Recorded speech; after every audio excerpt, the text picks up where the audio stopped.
पाकिस्तान, जिसका सैन्य तख्तापलट का इतिहास रहा है, उसे लेकर एक बार फिर अटकलें तेज हैं। इन अटकलों ने जनरल जियाउल हक के 1977 के तख्तापलट की 47वीं एनिवर्सरी के साथ तेजी पकड़ी है। इस बीच पाकिस्तानी पत्रकार आजाद सैयद दावा कर चुके हैं कि पाकिस्तानी सेना प्रमुख फील्ड मार्शल आसिम मुनीर राष्ट्रपति पद संभालने के लिए खुद को सक्रिय रूप से तैयार कर रहे हैं।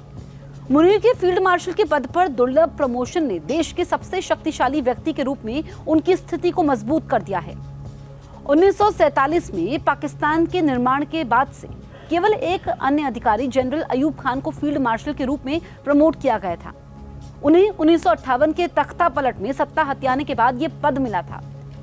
एक्सपर्ट्स के अनुसार पाकिस्तान के 78 साल के इतिहास में दूसरे फील्ड मार्शल मुनीर ने सेना पर अपनी पकड़ मजबूत करने और सरकार पर सेना की सर्वोच्चता पर जोर देने के लिए खुद को प्रमोट करवाने के वास्ते दबाव डाला होगा। सेना प्रमुख के विपरीत, जिसे तकनीकी रूप से पीएम द्वारा हटाया जा सकता है, पाकिस्तान में फील्ड मार्शल को छुआ नहीं जा सकता है। ये पद आजीवन कार्यकाल, पूर्ण सैन्य विशेषाधिकार और नागरिक या न्यायिक निरीक्षण से छूट के साथ आता है। दुनिया जानती है कि पाकिस्तान नाम मात्र का लोकतंत्र है और वहां सेना के पास ही असल ताकत है। पूर्व पीएम इमरान खान के पद से हटने के बाद मुनीर की अगुवाई में सेना ने सुरक्षा से परे आर्थिक नीति, मीडिया प्रबंधन और न्यायिक निरीक्षण में अपनी भूमिका का लगातार विस्तार किया है। फील्ड मार्शल की ये उपाधि उस बदलाव को पुष्ट करती है। ऐतिहासिक रूप से पाकिस्तान की सेना ने भारी संघर्ष, खास तौर पर भारत के साथ संघर्ष का इस्तेमाल वैधता हासिल करने और सत्ता को केंद्रीकृत करने के लिए एक टूल के रूप में किया है। 1965 में अयूब खान के कश्मीर में घुसपैठ से लेकर 1999 में परवेज मुशर्रफ की कारगिल वाली हरकत तक हर टकराव को राष्ट्रवादी भावना को भड़काने और सेना को पाकिस्तान की एकमात्र विश्वसनीय संस्था के रूप में स्थापित करने के लिए इस्तेमाल किया गया है।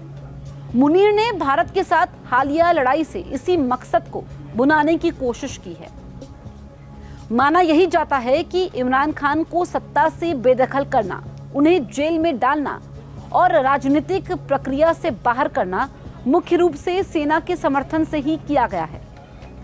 उनकी लोक लुभावन अपील विशेष रूप से युवाओं और शहरी मध्यम वर्गों के बीच राष्ट्रीय राजनीति में सेना की प्रधानता के लिए दीर्घकालिक खतरा बन गई। खान को बेअसर करके और फिर मुनीर को फील्ड मार्शल के पद पर प्रमोट करके सेना ने एक निश्चित संदेश दिया है।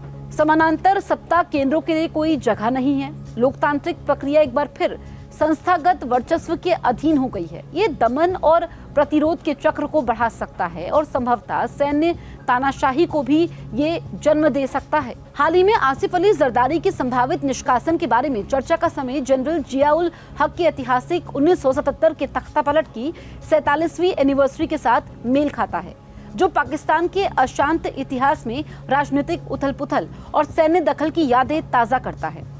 1977 में जियाउल हक ने उस समय सत्ता पर कब्जा किया था, जब विपक्षी पाकिस्तान नेशनल अलायंस, जो कथित रूप से धांधली वाले आम चुनाव के खिलाफ आंदोलन कर रहा था, वो आंदोलन को वापस लेने के लिए जुल्फिकार अली भुट्टो की पाकिस्तान पीपल्स पार्टी के साथ एक समझौते पर हस्ताक्षर करने वाला था।